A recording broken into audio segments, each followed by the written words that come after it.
Are recording. So Don, what are we going to be talking about tonight?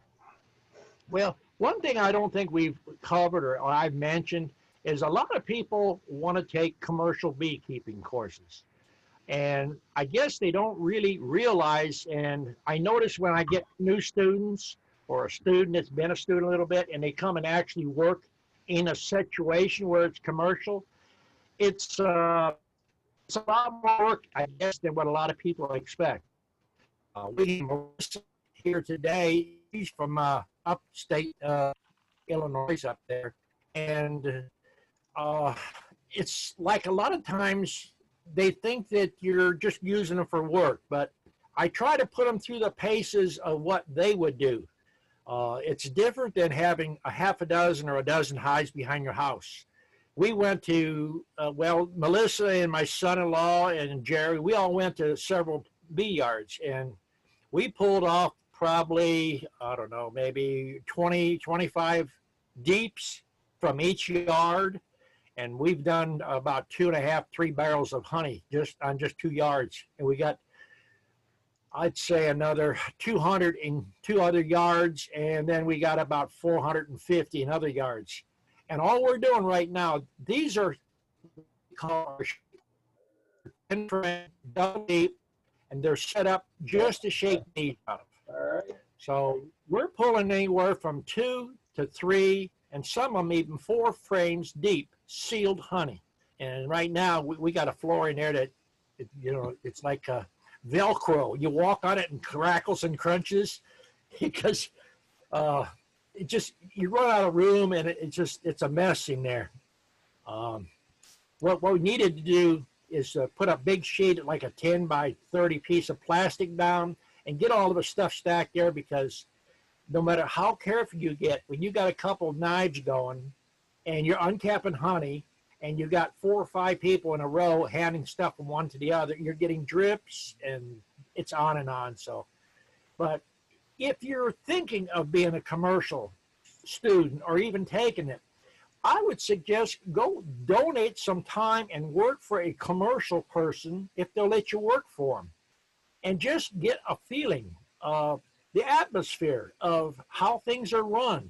It's like a good, well-oiled clock. It's hard to explain that to somebody who's never been there. Most people are using shallows or mediums, but when you're picking up a 10-frame box that's full of honey, you're looking at about 140 pounds. Each frame is 15, 18 pounds of honey. So it was a learning experience that everybody should try to get into. It's the cheapest way. You go in there, a lot of people want to go in and they want to make a lot of money. They throw out a lot of money, buy a lot of equipment, and they just don't get that feeling of how much work there is to do it. So, but I don't want to dwell on that so much. There's other things in the commercial thing. Like right now, there's a lot of people that are on vacation. They're not doing nothing. We've got knocked out probably another 900 mini nukes to get ready for springtime. You're never going to have enough stuff. So we try to get our students to come, get real hands-on, pick up the equipment, do things. And I don't know, you probably can't see it there. I was explaining to Melissa today, a hot knife. You never want to sharpen it, and even a standard hot knife. I hit myself under the nail and it laid it open a little bit there. But we was using a hot plane for a pen and a hot knife. So some people, it's not plum, is probably about 3 to 4 pounds. And for some small built women, it's heavy for me, because when you start extracting for like 20 minutes to 2 hours, your wrists get tired, especially when you get old. The hot knife, if you're fast, get the best hot knife you can get. Don't buy a cheap old hot knife. You don't bust on you and break on you. And get the one that has thermostat in it. Get one you can shut off. I got 2 of them. One of mine is burned up right now because a student last year walked away to get a drink and forgot to shut it off, and it overheated and burnt. And another thing about extracting honey, a lot of people don't know, especially on a hot plane. If you set that hot plane into your honey and you don't watch it, and it gets hot, it's going to caramelize honey, and it gives the honey a bad taste. So I throw things out there that people probably don't think about. Even a regular hot knife. Try not to, and then if you're using an uncapping tank, which this happened to us about 8 years ago, the knife is hot on both sides, and if a student leans it up against that plastic, it will burn a hole through it in no time flat. So little things that, you know, I take for granted most people don't understand. I see Melissa's made it. Let's hear from Melissa now. She'll give you the lady's point of view, firsthand working with an old man and all these bachelors out here. Well, what do you want me to tell them about, Don? Tell them the truth, how we work the devil out of you. Well, first, you had mentioned a hot knife earlier, or you said get you a good one. Mm-hmm. And where do I get that from, or what was the brand? I forget the name of it. I told you what it was today, but I don't think I wrote it down, did I? Yeah, I don't know if you wrote it down. Look at okay, some well, of the websites. if you come up with it, you're going to know. pay about $150 to $250 for Amazon for $100. You're wasting. And then, you know, if you talk to people who do a lot of honey, now Pat probably does enough honey, and she's probably been around enough people. She probably knows a good knife name. Usually I buy good stuff, and it lasts me the rest of my life, I hope. Well, as for the work that I did when I was down there today and yesterday, it's pretty much what I expected when you told me we're going to be pulling honey, and I walked in the morning and they were extracting. I said, "Where's a knife?" "Oh, well, we don't use a knife. We use this poker thing." I'm like, "Oh, okay. Well, give me it." And we started off that way, but then the boss came and didn't like the way we were doing that, so we got out the knife and the plane, and yeah, we made a mess. Cleaned out all those frames, went and put them back on, and went to 100 more hives and pulled more honey. Brought it back. And explain to them what that little poker is that you're talking about. They probably have no idea what that poker is. The poker. Oh, so it's like a roller with a bunch of spikes on it, but the spikes are pretty big. They're larger than the cell size, and it seems to make a mess. Well, each person is going to have what they like. I like a hot knife, and I'll explain to you why I like a hot knife. Because if you use 9 frames in a 10-frame box for a honey production, and Melissa will tell you, these frames, they're not 15 pounds. They may be 18 or 20 pounds. And if they're old combs, the hot knife cuts them from wood, top bar to bottom bar, and flattens them out, straightens them out, gets that warpage out of them, and the bees draw them back straighter. Now, the poker, to me, I don't like it because it doesn't even the frame out. It doesn't give you that valuable resource for new wax. And by cutting that frame, you get the wax. Now, yeah, Don, I agree with both of them. Yeah. I agree with everything. I used all 3, actually. I'd never used the wheel thing before, but I had used a hot knife and a planer. And I still prefer a hot knife, but you need a good hot knife, one that's going to stay hot. At least that you could keep pace with. The hot knife I was using today wasn't keeping pace with me. I'd have to pause and wait for it to warm up again. And but I agree with cutting off the cappings, whether you use a planer or a hot knife, or I heard about this chain uncapper. It's nice to have a nice flat surface, because then you put your frames back in and they're going to cap it nice and even, so the next time you extract it, you're getting that nice new wax cappings. What do they call it? Virgin wax, if the brood hasn't been raised in it.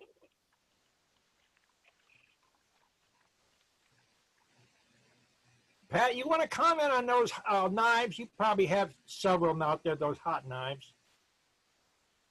I just have one, and I was stupid. I didn't get the one that had the thermostat because when I got started, nobody else had one. I didn't know they existed. I got mine as a kit. If you wait till February, all of the supply joints put stuff on sale. And I got the tank, you know, for extracting the spinning tank. I got the uncapping box with the strainer in the bottom of it. And mine has a piece of wood that goes across it with a nail sticking up, and you put a frame standing on edge on it and run the hot knife down it. And then I've got this little tool, which is for getting those little areas that you can't get with the knife. And then I really like the white box that's got the two wheels that roll, and you push the frame in between the two wheels. I think it's from Simple Harmony Farms. Right. You know what I'm talking about, Don? You have one, I think. Yep. Mm-hmm. And I like that a lot, but we end up with a lot of real fine wax because it doesn't cut it off, it opens it up. And so, you know, there's pros and cons to all of it, but I got the uncapping tank, the extractor, the hot knife, and a bucket with a spigot on it for about $800, which at the time was a steal, because if you buy them individually, they can really be pricey. The uncapping tank is nice because it's plastic, it's got a grate in the bottom and a lid. So if we, you know, bust our butts and uncap honey all day today, and I'm just too tired to clean that, I can put a lid on it and it keeps it sanitary overnight and go out the next day and pull out my cappings and drain off the extra honey and strain that and everything. And those have the honey gate too. Yes, it has a honey gate on the front. One thing to be aware of when you're talking to your customers is the lingo for why your honey is special.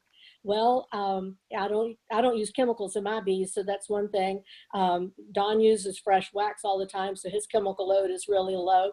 But I don't put it through a high pressure filter. I strain it just to get out the large chunks of wax and the bee legs. And so you still get all that local pollen, which is what helps with your allergies. So practice your lingo, look up your facts, and develop a little, you don't have to, it's not a hard sale, it's just an information type exchange so that people know why your honey is so good. After a while, you'll hear people telling your story for you when they bring their friends over to get honey from you. I stop in Walmart. If somebody's in there looking at honey in Walmart, I stop and tell them why mine's better, and people follow me home. So, and I'm not a bully. I'm not like, you got to come get my honey. But just, you know, hey, this, if you look on the back, this isn't real honey. Oh, well, it says right here it's USA.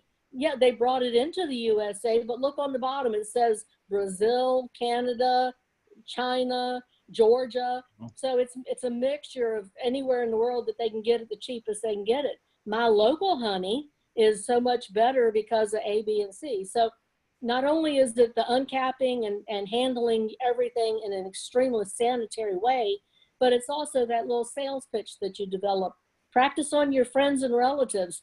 You know, after a while, they'll tell their friends, watch out, that's the honey later. Don't ask her about bees. But that's okay, because they'll tell everybody about my bees for me. It's a, you know, once you get people educated as to why your honey is so much better, it sells itself. I post on Facebook that I'm bottling honey today, and the cars stop coming down the driveway, and I'm 20 miles from town. So, you know, it's a little bit of everything combined together. I like this. This is a handy little tool. I like the hot knife. I like the Simple Harmony thing where it's got two rollers. You push the frame between it, pull it back up. Need to bolt that down. Yeah, we have to clamp it onto the extracting tank, but we turn it around and do it one more time so it gets pushed through twice, just to make sure that it really opens up those cells. If it's real thick wax, you'll have to use the hot knife. So you have to really have all of your tools ready before you start extracting, because this frame has a little piece over here on the edge that you need this little tool for. This frame goes right in that little Simple Harmony thing. This frame, I have to have the hot knife. And so, you know, have them all ready. Have your paper towels, your couple of plates, some dish towels, you know, that kind of thing. Honey is antimicrobial, so it's already sanitary on its own, but be careful that you don't use soap in your equipment. We take our extractor outside after we've drained it, and I take a spatula and scrape down the sidewalls, and then we set it outside for a day, and the thing is covered in honeybees. They have a picnic, and then we take water hose it out, let it dry, air dry, and store it till next year. If you put soap in it, you run the risk of having foamy honey because of that. And I do wash my bottling buckets that have the spout on the front, but I rinse them extremely well, and then we turn them upside down and air dry them.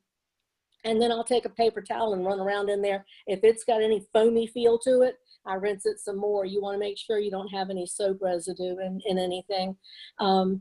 In Virginia, you have to be inspected, or you have to have on your label that you have not been inspected. And there's some other things that are required: your name, your phone number, and the weight has to be in fluid ounces and in, is it grams, Leon? Grams and fluid ounces, both. And one of the big arguments that people have is, what is the weight of a pound of honey? You're selling by fluid ounce, which a pound jar is about 12 fluid ounces, but when you put it on a scale, it weighs 1 pound. And so people get a little confused about that, and you'll get running arguments over, you know, how much honey are you selling? We sell by the ounce, $1 an ounce. So, you know, make sure that when you're explaining to your customers what you have, that you understand that measurement too, and check your local and state laws as far as bottling, inspections, labeling.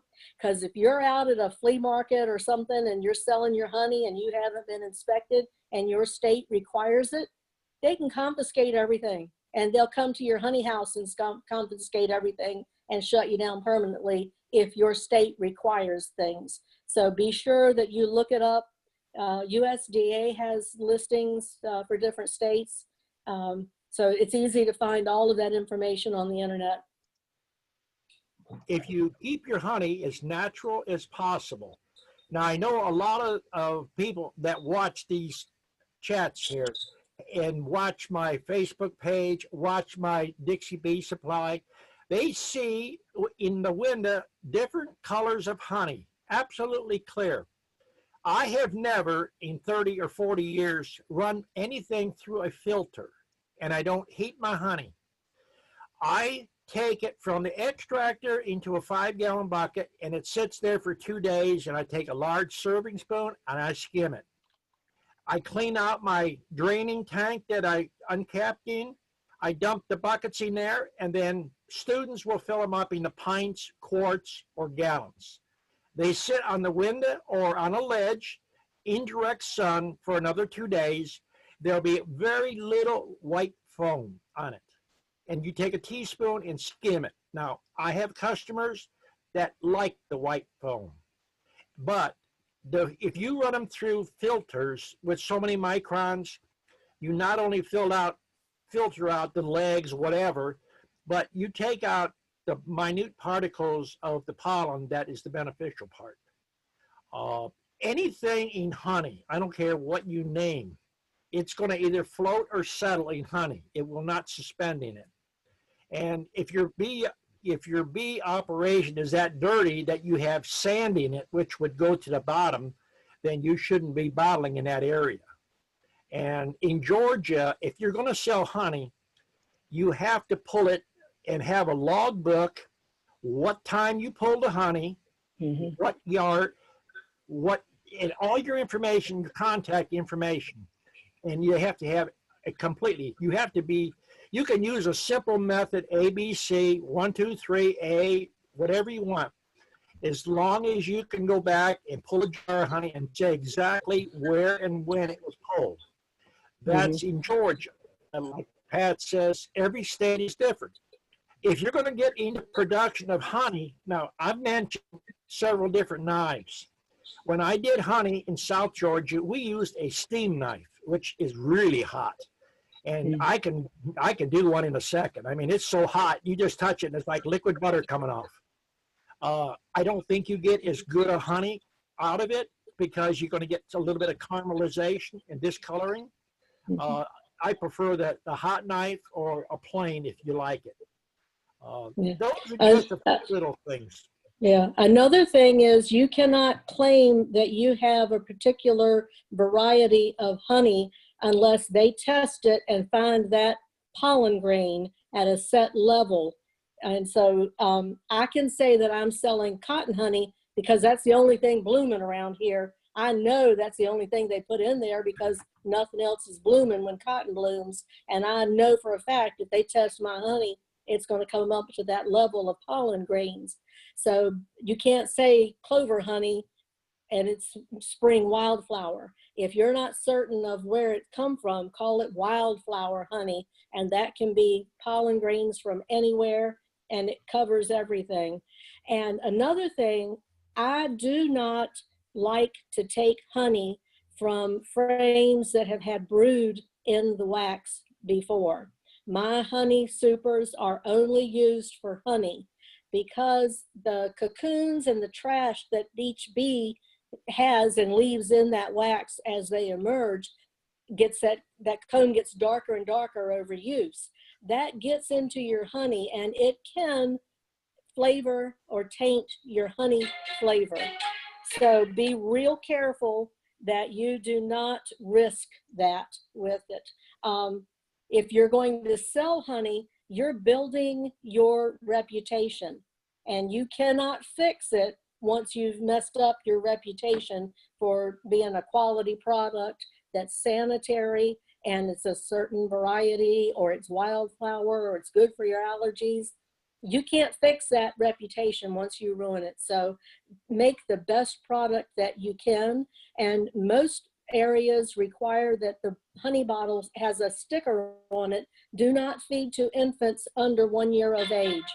And that is because children have an underdeveloped stomach. They don't have the naturally occurring flora and fauna in their gut if there was something in the honey. Highly unlikely, but you don't want to risk it with a baby. So I tell people, because you'll have people wanting to give it to their baby for all kinds of reasons. And I tell them, and it's on all of my bottles, don't give to infants. Can't think of anything else as far as labeling, but each state is different. So you have to look it up. Like Don said, he has to have a record hourly of what his variety is and when he pulled it and where he pulled it. You can heat honey to 110 degrees and 104 and still be considered raw and natural because it does not pasteurize it to do that. So if your honey crystallizes in the middle of the winter, you can slowly warm it and get it back to liquid and it still be a raw product as long as you don't go over that 104 temperature. Honey is hygroscopic, so it absorbs moisture from the air. It should be between 17.5% and 18% moisture. You need to test that. It's real simple. You buy a little tester, you put a little dab of honey on there, look up at the light, and it's got a line, shows you what it is. You can put it in a room with a dehumidifier if it's over 18. If you have a lot of honey, you're going to want to maintain that so that it doesn't risk fermentation or crystallization. So do some research on how to produce the best honey you can. It will pay off in the long run. Don can tell you he gets a premium price. And I have people stop by and say, hey, the guy down the road sells it for $8. All right, thank you for stopping by. Appreciate it. Yeah. All right, Melissa, you have another question? Go ahead, unmute. Oh, yes, I just wanted to make a comment. Don's always passing on tips to stay safe while you're working in and around the bee yard. And just like with any other knife, when you're using a hot knife to uncap, you want to cut away from you, not towards you, because if you slip and fling hot honey on yourself, it's going to burn you pretty good. Good tip, thanks. And Greg, you have something to add? Well, it's sort of about honey, but also about finding a mentor. during the peak, during spring and fall flow is probably not the best time to be maybe barking up a tree of a mentor to come out and learn how to be a beekeeper. In most places, if you're learning from somebody like Don, or maybe that would be okay. This time of year is probably one of the best times to start reaching out to a beekeeper. And kind of like any other professional trade, a lot of these things, the inside tips and tricks and all these little nuances, you know, some folks are going to be real willing to share, some aren't. But if you can get in with find somebody that you want to work with, reach out to them this time of year. You know, everyone's going to start to build boxes and put frames together and do all the kind of things to where, yeah, it's important to know what you're doing, but you can kind of start to build a relationship first. That's kind of, I think, is real important when you are looking for a mentor or when you're mentoring somebody. That way they can kind of gauge kind of where you are. If you just try to show up to someone's bee yard in the thick when they're grafting queens, or they're working hot and heavy to make splits, or they're spending honey, you know, that's a real difficult time to be able to, for most folks, to give somebody enough time to help them along. But if you can start to make those connections earlier in the off seasons, and also, you know, show them that you're willing to work hard, you know, even when it's cold out, or do all the things that aren't necessarily the real nitty gritty beekeeping stuff, that person's also, I think, going to reciprocate you putting time into them, and then them kind of do the same. I know there's always folks that want to come out here and visit and learn, and we're always, you know, happy and want to be as helpful as we can. But you really can't accommodate everybody all the time. And what I hate to have to do is, you know, cut a visit short, or someone to think that you're being short with them. When they really need, when they want help and they want to get started. This is the time of year when everyone's buying, you know, looking to start, you know, getting their packages ordered and nukes ordered and things like that. And so they're usually pretty excited to find a point where they can start learning.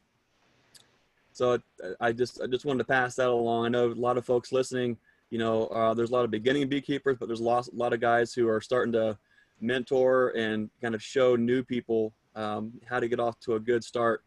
And I think the more experience you get, you kind of forget what it was like to be that beginning beekeeper, to really want to do well, do right by the bees. And it can be a little intimidating, I think, to reach out to somebody who knows a lot or is experienced, to kind of, you know, put you onto a good path. But you know, I don't think it's not any different than any other realm of farming or even a professional trade. You know, if you start by carrying someone's tools first and do a good job doing that, it really goes a real long way. So I just wanted to pass that along to anyone listening who's looking for a mentor. Reach out now, you know, carry the tools, do the stuff that's not real exciting now, and I think that'll go a real long way for you. Good advice. Okay.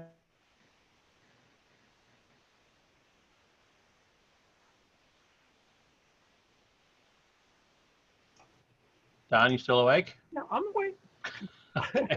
I seen your little light come on. You muted yourself. Yeah, I must have clicked on something. My mistake. Oh, Next up, we got David and Tracy. Go ahead, guys. Hey, good evening, Don. How are you doing? Good. You have mentioned before that you pretty much feed year round.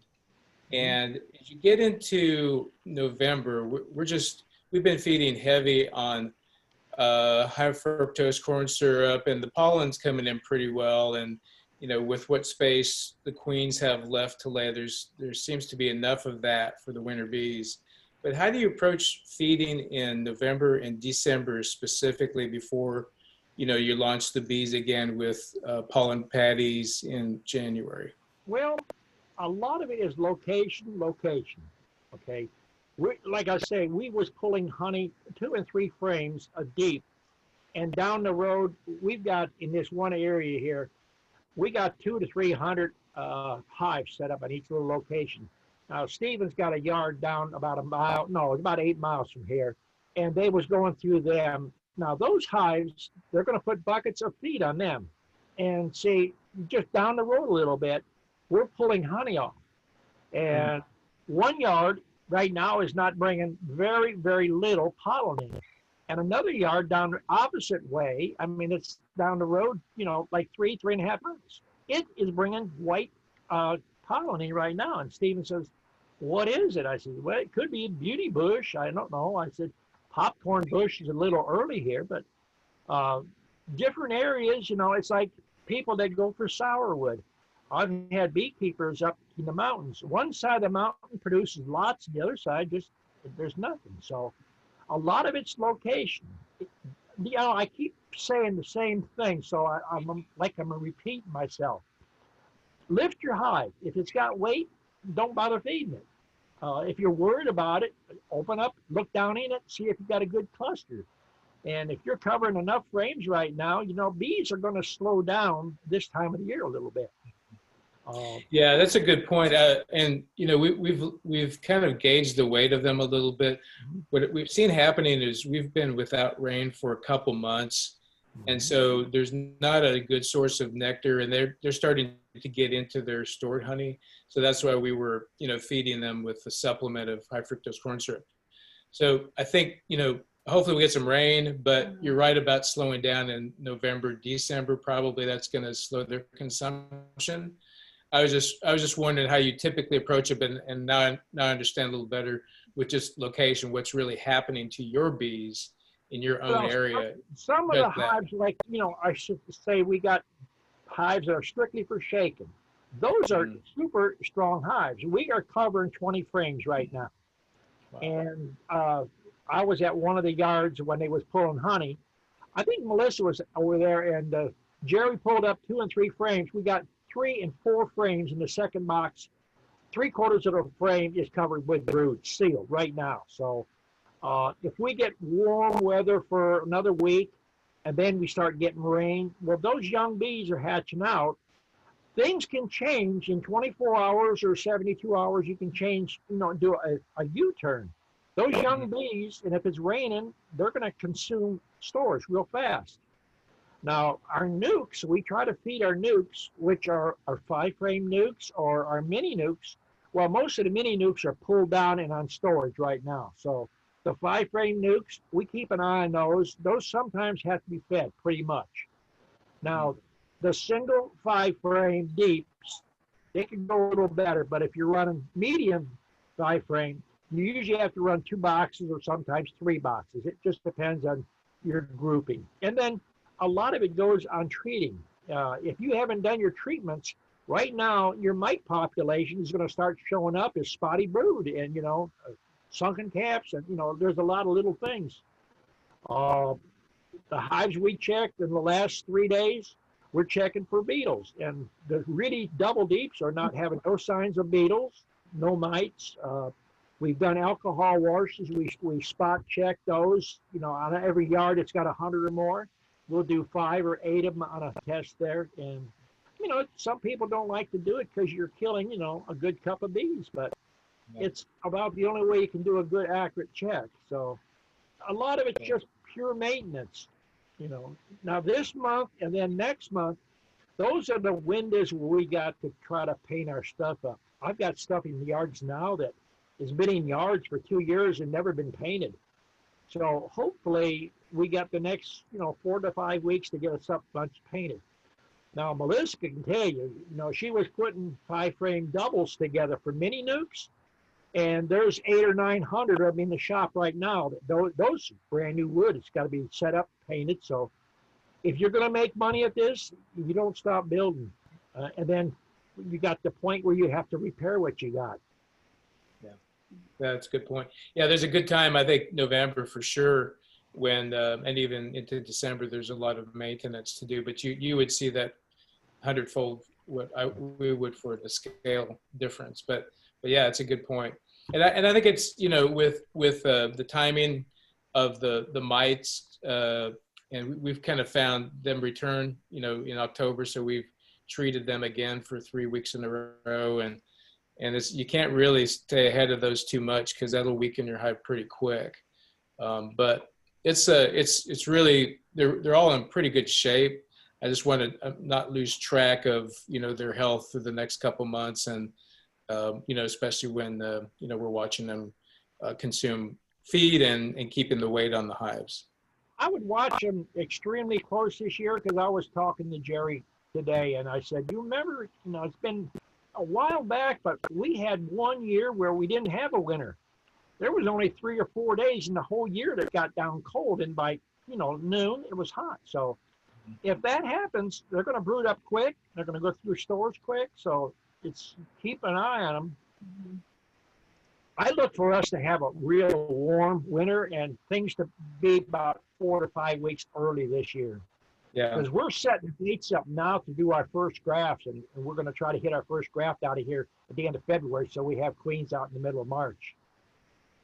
Because, they're checking right now. We still got drones in quite a few of the hives. That's great. Thank you, Don. Okay, Pat had a question. Go ahead, Pat. Well, it's all about location because I'm in Virginia. Don still has drones. I have no drones. We did it the other day, and they've kicked them all out, and they're reducing the amount of brood. They think winter's already here. It goes by the length of daylight when the queen starts slowing down. So that is universal. They may be doing different things. They may already be ready for winter, or they may be just getting ready for winter, depending on how far north you are. But if you look in early spring, one of the big judges for us to get ready for nectar flow is when the red maples bloom, because that's the first thing that blooms most everywhere when you're starting your spring buildup is the red maples. And so if you look in your hive and you start to see brood and it's capped or the larva is getting ready to be capped, count out how many days before that emerges, how many days before they become workers. That gives you a pretty good gauge as to when you need to put your honey supers on. And so if I see buildup starting the middle to the end of February, I start airing out my honey supers and getting everything ready to go on the hives. And we'll put them on hives mid to end of March. And I have a lot of people that come back and spend a day or two working with us just to learn how to put honey supers on. They don't know when, they don't know what to look for. So if you have a mentor or somebody nearby that you can go spend a day with them, that's always a good opportunity. And it's worth $50, $100 to spend a day with an experienced beekeeper to learn what to do and when to do and the signs that you look for in your hive. One other thing is that I really encourage people to do continuing education. Don's chat and his videos are invaluable tools that are there for you to use, but anybody can make a video. Be very careful what you follow. We have a friend that bought some used equipment and he saw on YouTube a guy put his plastic frames in the dishwasher. My friend had to buy a new dishwasher. So anybody can make a video. Kind of be careful of what you watch and what you listen. And if you don't have a mentor nearby, post on the Facebook page. Most of us that are on here regular will post answers, and we try to be as accurate as possible. You'll get a little bit of a difference of opinions. Sometimes it's due to location. Sometimes it's due to who they learned the basic informations from. So just kind of follow along and post your questions. Don is on there and answers questions. You can contact him directly. So take advantage of those tools when you're getting ready for going into winter or coming out into spring, and what to do in dearth, how to prevent robbing. Don's got videos on all of that, and I encourage you to watch those and reach out to other tools that are out there. University of Maryland, a lot of the bee research is being done out of. North Carolina University, State University is doing research, Florida. So take advantage of those professionals. The information is good, and put it together to make your own plan but those are experienced people that you can draw from. That's all. Yeah, you can message Don, but just don't send him a friend request. He's all full. Isn't that terrible? You're A so person that popular. has too many friends. All right, looks like Nancy's got a question next. Go ahead, Nancy. Where'd she go? There, you gotta unmute it. There, can you hear me? Yep, you're good. Oh, okay. Well, good evening, everybody. Don, I watched one of your videos about feeding back their honey on top of the hive. So my husband's cutting the holes out for the rings for the canning jars. How long can I feed them with the honey? When does the honey start freezing? Honey won't really freeze. It doesn't freeze? Okay. It'll get thick, but it won't freeze. Okay. Because I was thinking, you know, I'm doing the buckets, but we pulled the buckets because it was getting cold, but there's still warm days. Like next week, there's going to be one day at 55. Well, what you It could do hasn't. is if you got inner covers or you got a flush cover that does not, it's like a migratory. Well, it's not really a migratory. It's cut flush all the way around, flush with the sides of your box. You can take another super and set it over the top and put a lid on top of that. Put your bucket inside of that, and the heat from the hive will keep it where it'll flow a lot easier. Well, that's a good idea. And you can do it with the honey too. Yeah. Okay. Awesome. And then, yeah. Well, thank you. That's a good idea. And then I did sugar. I asked Dennis, and Dennis told me to just go ahead and put the newspaper down and then pour like 4 pounds of sugar in. So we did that.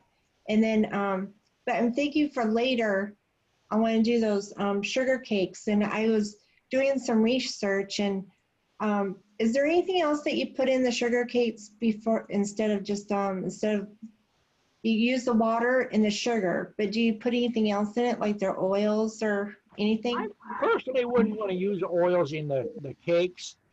There's people that, I've heard people add a little bit of vinegar. I've heard there's several things. Personally, I don't recommend it.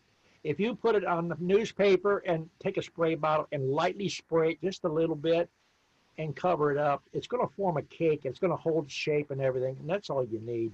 And it'll absorb the moisture, so you don't really. I don't really need to mess with sugar cakes then. I can just. It's like a tire. There's people trying to invent that tire more and more, and it's there. It's done. Okay. Well, it'd be faster if I could just pour the sugar in instead of going through the mess of making the sugar cakes in the kitchen. I can cut screen instead. Don't add the Honey Bee Healthy. A lot of people will try to add that to the sugar cakes, and especially this time of year, you're just inviting robbing. Okay. All right. Well, I think I'll just dump the sugar in. Keep it as simple, Yeah, I'll keep it very simple. I got so many other things I can be doing. So. Okay. And over to Greg. Go ahead, Greg. Yeah, Nancy, depending on what kind of bucket feeders you're using, we're here in Ohio. Last night or this morning, we went to get the milk the cows. It was 23 degrees out. Depending on what kind of sugar you're using and what kind of dispenser you're using in your bucket feeders, right now those bucket feeders are staying on because just like you mentioned, it's getting down in the 20s at night, but then during the day we're in like mid 50s and the bees are still flying. So I keep my bucket feeders on until the bees aren't flying. When it gets that cold, then I switch over to just dry sugar. If my hives were bigger, I wouldn't even be fooling with dry sugar. But I keep everything I have is just so lean and small and stretched out. The dry sugar helps. So just keep that in mind with the bucket feeders, is especially if you're using fructose, because it does get so thick when it gets cold. Like Don said about the honey, it's not going to start dripping and running out and drowning your bees. So that's just kind of another positive trait for using the bucket feeders, is that they're really handy on top.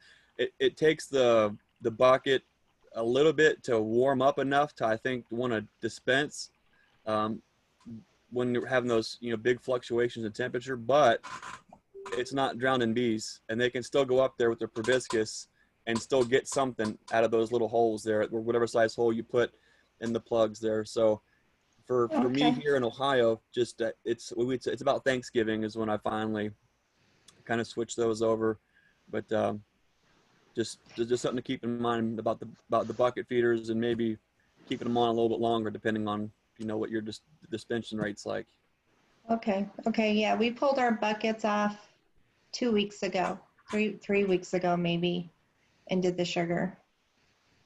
So, but it's been getting. I mean, we got 3 inches of snow the other day, so it just comes and goes right now. Half of it's melted already, and we're expecting one day of 55 for the high for probably about an hour. You wear your shorts here today. Huh? You need to come here. You can wear your shorts today. Oh yeah. Well, this is I really enjoy the fall because we get rid of all the flies and all the bugs are gone, and it's just nice to be outside and not having to be bothered by all the bugs and stuff. So it's nice that all that stuff is gone. One last thing about that bucket feeder. One of the handiest features about those bucket feeders is they have an on-off switch, to where if you're looking at your forecast and you do know that it's going to get cold and then it's going to get warm, all you have to do is flip that bucket upside down. If you think you might be getting weather that's going up and down, that's probably one of the handiest things in the world, is just Okay. that off-on switch. Just keep that in mind too. Okay. Okay. Well, thank you. Okay, and over to Jay. Go ahead, Jay. Got to unmute him. There we go. There you go. My fault. I got a question on the bucket feeders. I normally in the wintertime I pull off and I use sugar just on top of paper for them to have some feed when they need it. Would it hurt to leave the bucket feeders on top of them even after doing that? So on a warm day they can get to the bucket feed? And put the dry sugar? Yeah. If it's counterproductive, I think, to me, especially where you're at, they're not going to starve, and Yeah. It's warm enough that they're going to still pull. And the nice thing about that bucket feeder is it's not how fast you feed it, it's over a long period. They can draw as they need it. If Right. you think about a package of bees, there's 2 small holes in that can, and there's about 25,000 bees in that can. They're not starving, and sometimes they're 10 days in that package. Yeah. So, that small hole will carry them, a lot further than people. I would rather see that than some people, and, they buy the stuff that they're not informed about. Your bee supply house sells a canning lid, and it's got rows and rows and rows of Yeah. holes, and it's killed more bees, but they keep producing it. And I try to tell people, if they're doing that method with an entrance feeder or even on the top, put a standard canning lid on it. And everybody's got a hand stapler. Staple one staple through it and pull it out. And that's all you need. No Yeah. measuring, no guessing. And that's what I do. I use a staple and I punch 2 holes in it. Yep. But I was just curious if it'd be, I guess I haven't used the bucket feeder. This is my first year to use the bucket feeder, so I haven't used it through the winter. You'd be surprised. The bucket feeders will change your thinking about beekeeping altogether. I mean, Yeah. it's a game changer. All right. Well, I think I'm going to go ahead and use the bucket feeders throughout the winter. See how it does. Now, if you're going to mix like a honeybee healthy up in that syrup, I wouldn't put them on where you're at until probably mid-February or the end of February.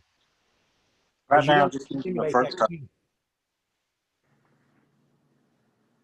Right now, I'm just using the fructose. Yeah, that's all you need. All right. Guess that's all I've got. Okay. Patricia. Yeah. Here, I remove all liquid feed no later than December 15th. Everybody has their honey, but I don't give them any additional liquid. In the wintertime, a wet bee is a dead bee. And if the barometric pressure changes and you get a little bubble to burp, you'll get water to run out and you'll have wet bees. You can lose bees that way. So I put it on the dry sugar, and then I check that every month and top it off as I need to. But what I do, and do not ever open feed during dearth. You'll cause mayhem in your apiary and you'll lose bees. But in the winter time, any day that it's above 55 degrees and my bees are flying, I have a feeding station that I put out liquid feed. It carries them over a day or two, gives them something to do. They don't store it, they won't cap it, but they'll take it back and hold it until they need it one cold day the next week. They know when the weather is going to change, and so they'll prepare for that if they can. So, you know, for me, if they're working, they're flying, they're healthy. So I like to see them out. If there's nothing blooming, we'll put up the feeders, and that works real well. And I think that was it. Okay. All right. No other hands up. Get those hands up, people, if you got a question. Back to Greg. Go ahead, Greg. Hey, Don, we're going to set up another bee yard this year to try to kind of divide and separate some of the different functions. I've been robbing Peter to pay Paul too much with honey hives, and then just all the hives are there, so I just go through there and lose my mind and start robbing resources out of things, and the next thing I know, I totally lose track of what I was trying to do. So I'm trying to separate and put resource hives with the queen yard in one location, and then at the other hive, one where I'm, you know, looking at maybe developing the genetics, keeping mama happy with enough hives for her honey, for her and her friends, trying to keep that separated. So I stopped going in there and robbing them, and it's the whole thing. But my question is, I tend to get a little overambitious with everything on the farm, and I get a little bit stretched out on time. And I've been brainstorming to try to, no matter what I do, I do better every year with it. I'm trying to find maybe a configuration in one of the yards to where I don't have to babysit them so much, and I can just give me just enough room ahead of them. I love running 5-frame equipment and all the small stuff that's really hands-on for the nukes and queens, but for maybe the other yard where I'm going to let them just fill out and get more bees, would you think maybe just 8-frame deeps and go into maybe double brood chambers with honey on top, and just, would that be a good way, you think, to buy me some time and let the bees grow without me having to be up in their business so much? You know, because you want to do honey, you know, it's like I try to explain to a lot of students, the hardest thing to teach students to do is to tell customers no. Yeah. And you're always running thin. So yeah, if you probably set one yard up and run all doubles there. I wouldn't worry too much about supers on there, because you're running them as a resource, and then you're collecting the surplus honey. But still, in all your yards, you should have a junk box. And you remember how we discussed the junk box, the importance of that. Everybody should have a junk box. And that's going to give you resources too for cut cells. And it's cleaning up your bee yard too. So if folks don't know what the junk box is, there's a box, usually an 8-frame box that Don has in the yards there. And it's not a junk box, meaning it's just junky stuff in there. It ends up being almost like a treasure box, because when you're going through and you're making your splits, or you're upsizing or downsizing, or you're making up your nukes and you're robbing some brood here or some honey here, you end up with some hives that are just scraggly, or a couple frames that are odd and end, to where rather than trying to, you know, build a nuke out of nothing, you can take that 1 frame or 2 frames and put them in the junk box. Or if the wax is a little bit wonky, or it's not quite this, you put them in the junk box. And I think what I really like about that, and Don's idea with that, is you end up with taking not only nurse bees, but there's also a load full of worker bees from every single hive. and you're putting them all together in one box, and everyone's going to say, oh, you can't do that. They're going to kill it. They're going to, you know, they're going to fight. They don't. You put them all in one box. They coalesce. All of a sudden, it's one little colony. Sometimes maybe there's a queen there, maybe there's not. But that's a really good tip, is the junk box. Unless you've been down to Don's yard to see that, you probably are still thinking, what in the world are they talking about? But it's a nice way to all those odd and end frames or half frames or things that don't look super good that you're not going to put in a nuke to sell to somebody.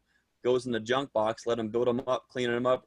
Let them redistribute all that on their own, clean it up, and that's a real helpful way to move stuff around and keep things moving. So, so maybe some double 8 frame deeps. Let them build up, and then I can just maybe move those resources around. That makes sense. Yeah. Well, that way you'll have some boxes. You know, you're running a lot of your little 5 frame boxes. Now you got this other yard that's all doubles. Well, yeah. Those packages that you end up getting, now go over there and shake a package from here and there. And then when you get back to your other yards, divide that package with 4 other hives and give them a little boost. So, I mean, it's a great idea. Yep. Thank you. Okay, over to Nancy. Go ahead, Nancy. Hi, Don. I just wanted to tell you, Dave really enjoyed your e-plans. He likes them. He said they're really easy to read, and the instructions were right on. And now Donald's not. Keep everything so simple, you know, and that's the hardest sell when I first started doing YouTube. People think this is so simple, you know, it can't work. It's got to be more complicated. So I try to keep it simple and easy on everything. You know, keep it as simple as possible. Yeah, he did a really good job. He's well, he got his new toy, that power, I don't know what it's called, but so he's been out in the garage all week making boxes for me. So thank you so much. You have to do it. Yeah. Well, we went and got a bundle of lumber from Hill City, South Dakota. It's Ponderosa pine. Yep. Yeah, so they said it was a softwood. It works stuff really nice, and it's easy on your blades. It's easy to work. It's great wood. Yeah. So yep. So he has quite a few that he can do for a while, and then we'll go get some more. Well, the first year or the second year, it's all about trying to build your numbers up. You know, if you can hold off selling bees, it would be my advice, but a lot of people are on a budget and they want to try to get, well, I'll just sell a few hives to get a little bit of money to work with. A few don't work because it's hard to say no, because you're going to have one bring another, and then another brings 2 more, and pretty soon you're selling 10 times more than you want, and then you turn around and you don't have no bees.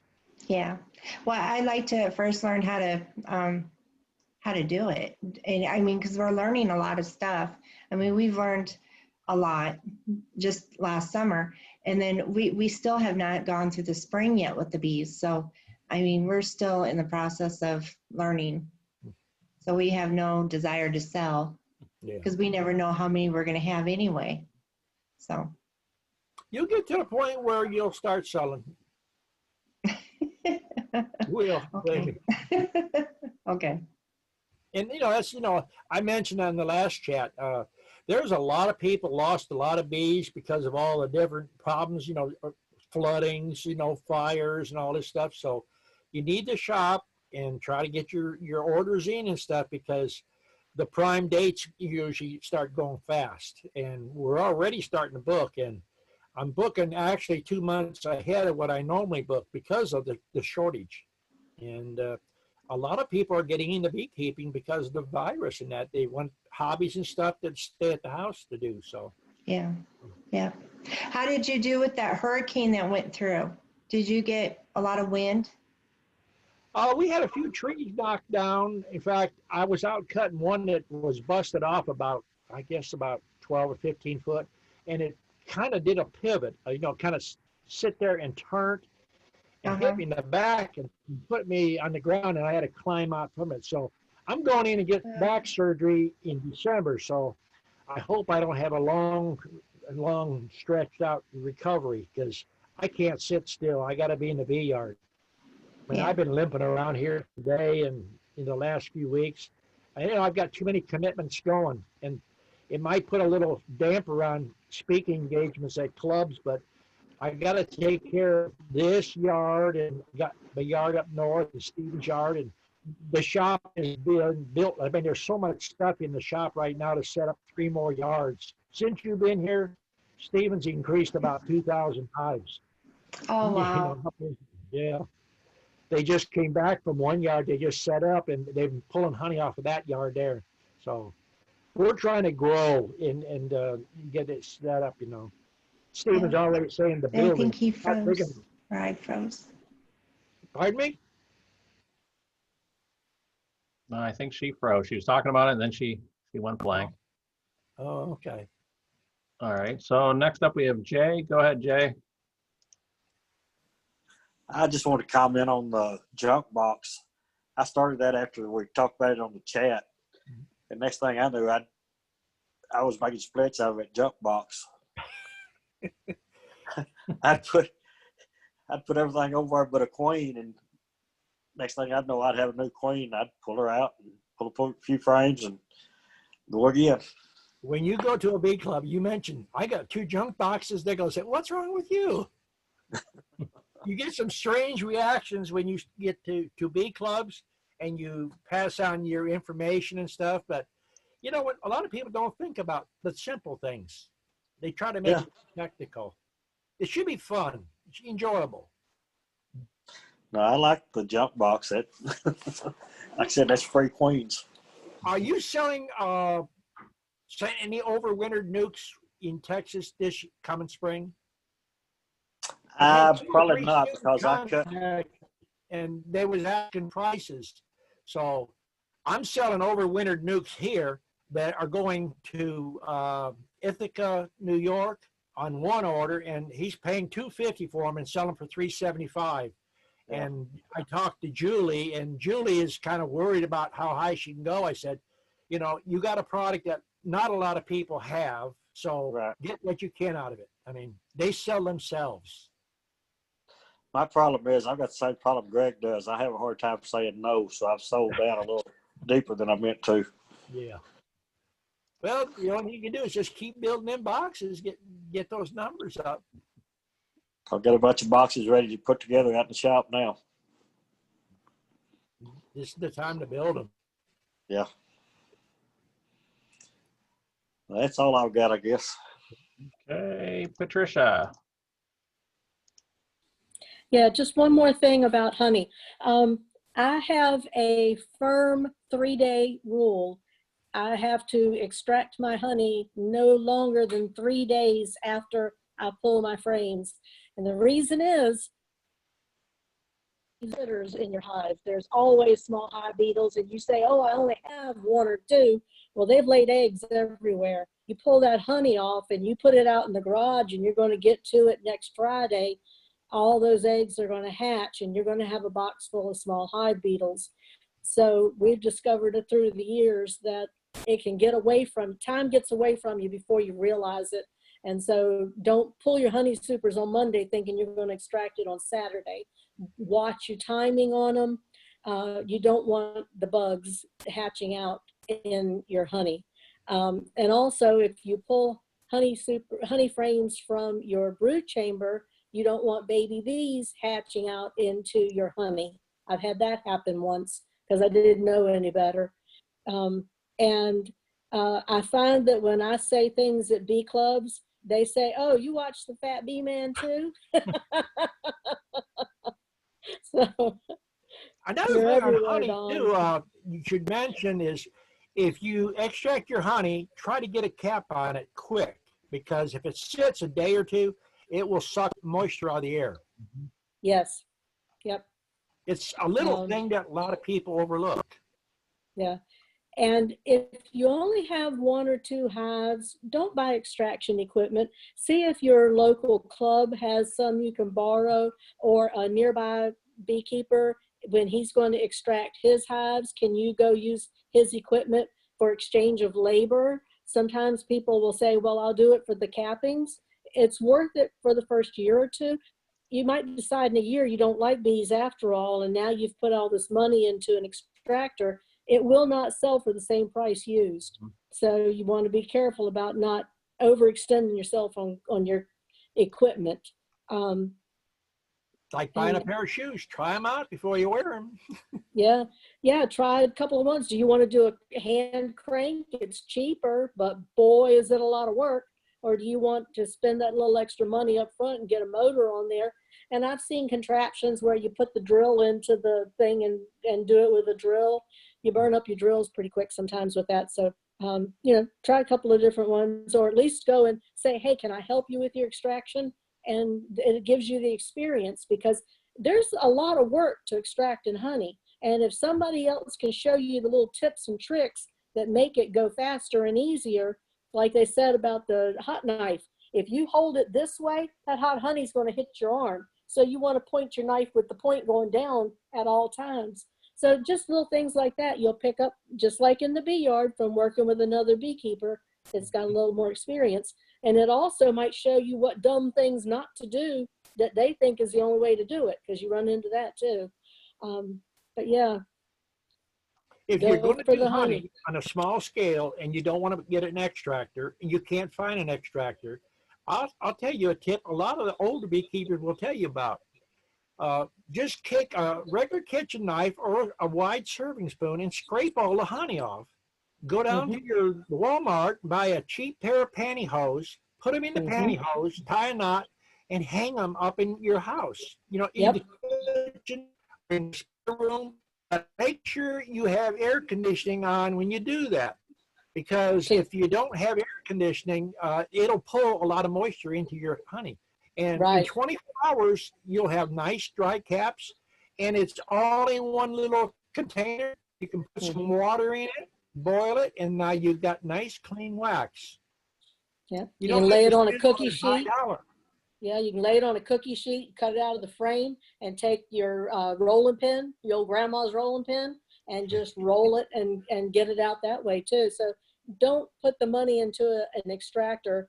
I would say until you have 5 hives that you have overwintered successfully and gotten honey from, and then start looking at that next expense of an extractor. But it is a very marketable product. And it's one more product from the hive that you can make money off of.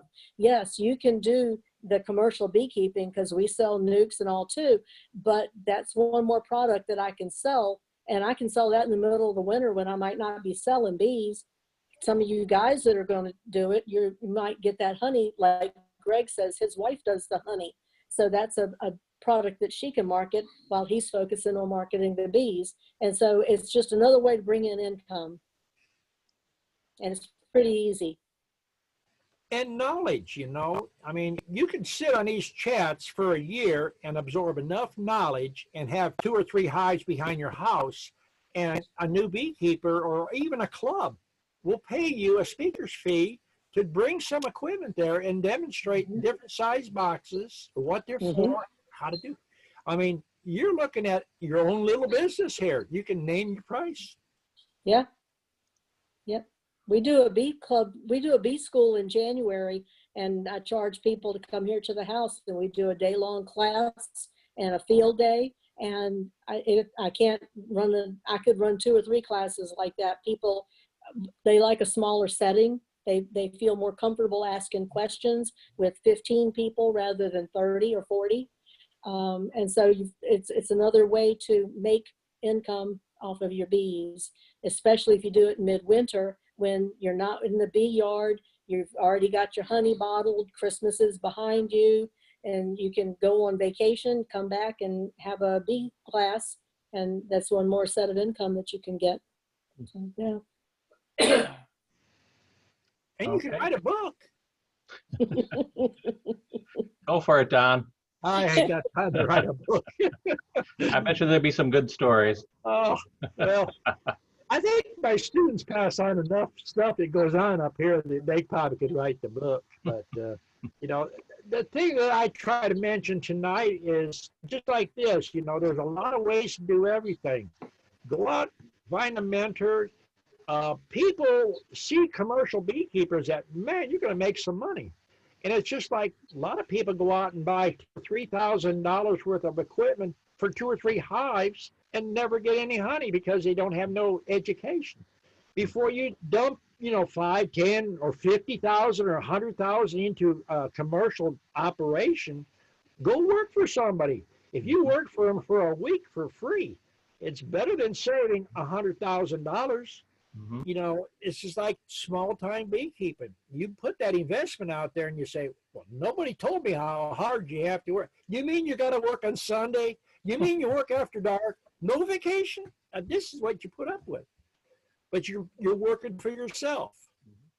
So, you know, that's what I try to do here. That's why I joke a lot about read Tom Sawyer. If you don't want to paint my fence and pay me to paint my fence, don't come. All right. Next up and last one for tonight is Greg Burns. Go ahead, Greg. Yeah, I just want to say, Don was saying about getting bombarded with orders and everything, and people are starting to pick up on the interest there. If you are looking for Don's bees, right here on the bee chat tonight, there's quite a few of Don's keepers. You can go to fatbeeman.com, click on Don's keepers, and find all the folks across the country who has Don stock. Just looking at the screen here quickly, I think I've got David and Tracy at Hepplewhite Farms. I think they're in Texas.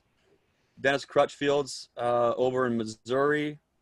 And then I think the brand newest one, Melissa Smith, G's Bees, she's in the Chicagoland area. Then you've got Brett over at Pointer Bee Farm up in Jersey. And if I missed anybody, sorry about that. We're in Ohio, and we're delivering packages to a bunch of states from Georgia on up. And we'll have nukes and queens too. And you can go to naturesimagefarm.com to find us specifically, but definitely check out fatbeeman.com, click on Don's Keepers, and find a keeper and you're close to you and work with them. Not only are they going to have great bees, but they're of a mindset like Don, where they want to spend time with folks, see them do well, pass on that torch. And not only are you going to get great bees, but you're also going to get someone who wants to spend the time with you to make sure you do well. So there's lots of choices out there for bees and nukes, but if you can find somebody who has probably as bad as business sales as most of us do, as far as most of us would rather not see a repeat customer. We'd rather put the time into somebody so they buy bees from us once and they're coming back to learn more and more and more. That's when you know you're doing something right. So fatbeeman.com, Don's Keepers, find someone near you and get those orders in. It helps all of us by getting orders in early so we can all plan and also grow our bee yards and do the best we can for everybody. Okay, thanks, Greg. All right, then that will cover it for tonight. So thank you, Don. Thanks, everyone. We'll see you all in 2 weeks. Appreciate everybody showing up, and thank you. All right, good night.